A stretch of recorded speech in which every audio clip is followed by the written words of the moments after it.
à BMX, dans une rue de banlieue parisienne. J'avais la Walkman. Enfin voilà, on est bon, c'est les années 80, quoi. Voilà. Et j'ai pas de. Vous faites Donc, envie. et puis après, il n'y a rien de plus chiant qu'une vie d'écrivain, quoi. Vous voyez. Enfin, je suis à mon bureau, j'écris. Bon, il n'y a pas de quoi faire de l'autobiographie, quoi. J'ai J'ai vraiment pas rien mal à de raconter choses à dire d'intéressant. là-dessus. La première chose, c'est que je crois qu'énormément d'écrivains l'ont dit, de Borges à Virginia Woolf. De toute façon, c'est une fausse fenêtre. C'est de s'imaginer qu'un écrivain peut parler d'autre chose que de lui-même sous des variations infinies. Mais pas que les écrivains, d'ailleurs, c'est vrai pour n'importe quel artiste. C'est vrai pour les poètes, les peintres, les musiciens.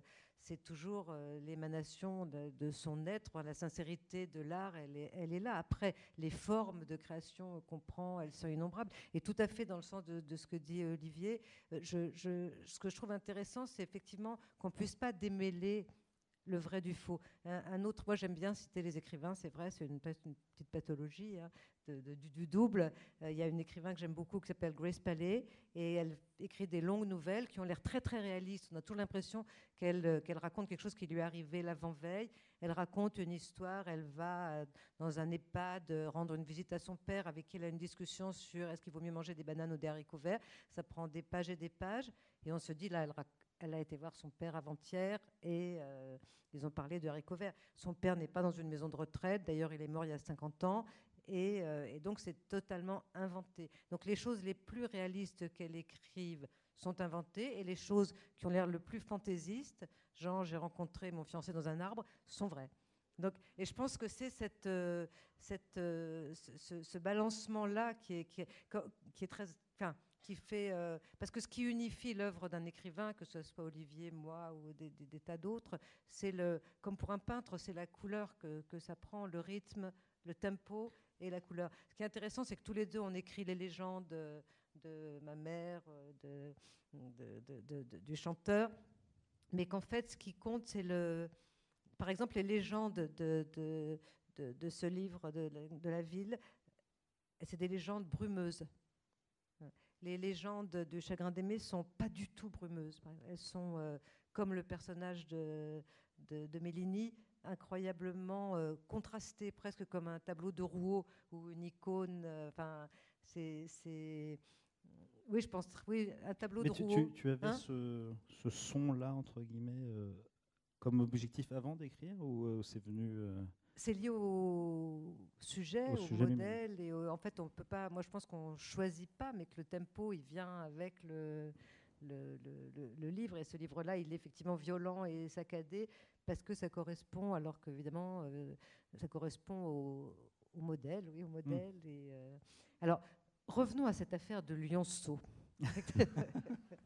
Il est exact que ma grand-mère avait un lionceau qui lui fut donné. Je sens que ça passionne tout le monde, car son père à elle s'était suicidé, et pour la consoler de ce suicide, on lui avait dit ben, tiens, prends donc ce lionceau, qui s'est appelé Brutus, et elle était fort contente de son lionceau. C'est la légende. Il y a une autre légende qui dit qu'on lui a donné, enfin une autre version, qu'on lui a pas du tout donné Brutus parce que son père s'était suicidé, ce qui paraît un peu étrange comme attitude, mais parce qu'il fallait quitter Anvers et que donc pour la consoler de quitter Anvers pour Bruxelles, on lui avait donné un lionceau.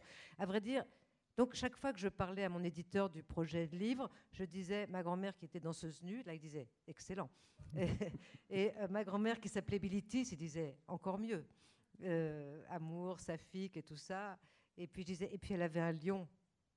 Génial. Et après, le problème, c'est que comme je ne suis pas, je sais pas, Françoise Chandernagor, par exemple, je ne peux pas en faire grand-chose.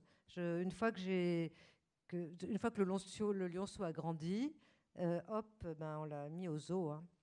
Et, parce qu'on ne peut pas faire autrement. Et d'ailleurs, je ne suis même pas sûre. Enfin, j'ai un tel sentiment d'imposture par rapport à toutes ces choses orientales et ces lions et ces trésors. Et, par exemple, ma grand-mère, la danseuse, disait toujours nous avions une île au large de Constantinople qui s'appelait Principo. Donc moi, je répétais, on avait une île qui s'appelait Principo, sans envisager un jour d'y mettre les pieds. De toute façon, elle avait été confisquée, l'île. Un jour, j'ai regardé dans un livre ou dans un dictionnaire, ou je ne sais pas quoi, je suis sûre que cette île n'a pas appartenu à ma famille. Elle est beaucoup trop grande. C'est une île immense. C'est comme si un autre ancêtre avait dit, alors la Corse appartenait à ma grand-mère. Non. Donc, ils avaient peut-être une petite propriété. Donc, en fait, ces légendes d'immigrants, c'est quelque chose dont on ne peut pas faire grand-chose, parce qu'en fait, tu parlais des clichés d'une part, il y a des clichés, et derrière les clichés, il y a du rien. Et il y a du néant. Et c'est ça qui fait que l'écriture, elle se met forcément tout à fait à un autre endroit. Mais je reconnais en même temps parce qu'en fait, finalement, moi aussi, j'écris toujours exactement aux mêmes endroits que toi, et c'est-à-dire des gens normaux, ordinaires, leurs relations plus ou moins dramatiques, et voilà ce qu'on peut en faire. Mais je pense aussi que par rapport aux personnes célèbres, les personnages, les politiques, les personnages historiques, etc., le problème, c'est qu'on ne peut difficilement... si on écrit la biographie de Napoléon, ce qui a été souvent fait, il est très difficile d'en faire un objet littéraire. Si on fait un objet littéraire, on va détourner la vie de Napoléon, parce que la vie de Napoléon, elle est toute écrite. Avec ses clichés, et ses lignes, et ses strates, et ses enjeux, etc., etc. Donc, il n'y a pas de... Alors, un écrivain va pouvoir écrire, je ne sais pas, la mort de Napoléon. D'ailleurs, ça a été fait assez souvent, ou je ne sais pas quoi, le mariage de Victor Hugo. Mais en tant qu'objet de fiction, on ne peut pas en faire grand-chose, en fait. Enfin, à mes yeux, en tout cas. En revanche, en tant qu'objet commercial, on peut faire des trucs. Mais c'est tout à fait... Est-ce que je peux demander à l'un et à l'autre sur quoi vous êtes en train de travailler en ce moment? Est-ce que vous avez un nouveau livre en cours, terminé, Olivier Adam? En cours, oui. Vous pouvez nous en dire deux mots? Je refais mon jeu avec mon avatar qui s'appelle Paul. Et en faisant croire que...